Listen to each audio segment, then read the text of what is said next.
এই এলাকার আপনারা যে কষ্টগুলি ভোগ করেন আমিও তার অংশীদার। কারণ এই রাস্তা দিয়ে অলিতে গলিতে আমি ঘুরে বেড়াই। আমাকে আমার বাসা মাদারটি স্থায়ীভাবে বসবাস করি। আর আমার ব্যক্তিগতভাবে এই ৫৩ বছর যাবৎ আমি কিন্তু এই এলাকায় বেরোই। আমাকে এলাকার উন্নয়ন, এলাকার ভালোর জন্য নিজেদের যেটা ন্যায়সঙ্গত আমাকে পাওয়ার জন্য কোনো রাজনৈতিক মাধ্যম আপনাদের ব্যবহার করতে হবে। সুতরাং আমি আপনাদের জন্য খুব সহজলভ্য।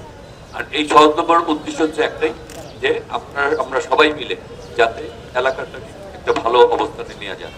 আর আপনারা যে কথাটা বলেছেন যে এমপি হওয়ার পরে অনেকের সাথে দেখা সাক্ষাৎ কথা বলা যায়, আমার বাসায় যদি আপনি যান যা দেখবেন, আপনি যদি রাস্তা থেকে আমাকে ডাক দেন, দোতলা একটা বাসা আমার বাবা করে দিয়ে দিয়েছেন, সেই বাসাটায় আপনি যদি রাস্তা থেকে ডাক দেন, আমার যে মাথায় থাকি বাসাটা শোনা যাবে। সুতরাং আমার বাসায় যে কোনো সময় আপনার যেতে পারবেন। রাজনৈতিক এই এলাকার সমস্যাগুলি আমরা সর্বোচ্চ যে চেষ্টা করে ঐক্যবদ্ধ থাকি, তাহলে আপনি এটা করতে পারবেন। মোট কথা হচ্ছে আমরা একটা নিরাপদ, একটা গণতান্ত্রিক সম্প্রীতির একটি বাংলাদেশে। তাহলে আগামী ১২ তারিখ আপনারা সবাই ভোট কেন্দ্রে যাবেন তো? আমাদের সহযোদ্ধাদের রক্তের ঋণ আমরা শোধ করবো তো? আমরা আগামী দিন একটি গণতান্ত্রিক বাংলাদেশের পথকে সুগম করবো তো? আমরা সবাই মিলে আমাদের যে জনি হত্যা করা হয়েছে, শহীদ করা হয়েছে, সেই জনের আত্মার প্রতি আমরা সম্মান জানিয়ে আমরা সেই দিন সবাই উপস্থিত হবো তো? আর আমরা শুধু না, আমরা আমাদের সকল আত্মীয় স্বজন সবাইকে নিয়ে যেতে হবে। কথা দিলেন তো? ইনশাল্লাহ আল্লাহ যদি দেয়, আমরা ইনশাল্লাহ সবাই মিলে একটি বাংলাদেশ গড়ে তুলব।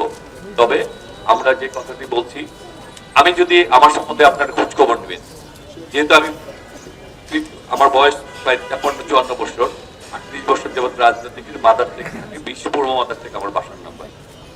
আপনার খোঁজ খবর নিয়ে জানবেন যে হাবিবের দ্বারা কেউ ক্ষতিগ্রস্ত হয়েছে, হাবিব ভালো না খারাপ। যদি আমার ভালো পান, আমার সম্বন্ধে পিছনে কেউ যদি খারাপ না বলে, তাহলে আমার এলাকার সঙ্গে ঘরের ছেলে, আমি তো আপনার একটা ভোট দাবি করতে পারি না। তাহলে আপনারা সেই কথা দিচ্ছেন তো?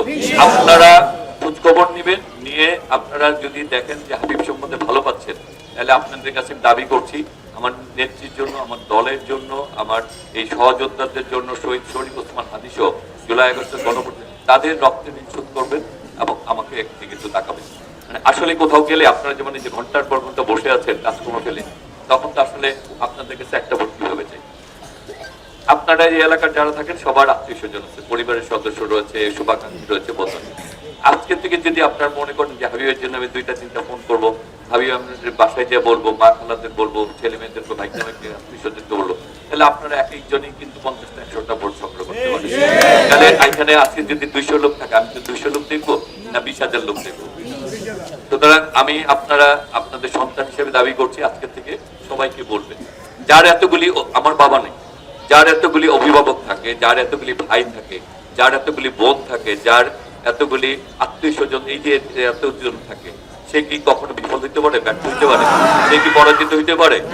তাহলে ইনশাল্লাহ আমরা ঐক্যবদ্ধ থেকে আমরা কাজ করব।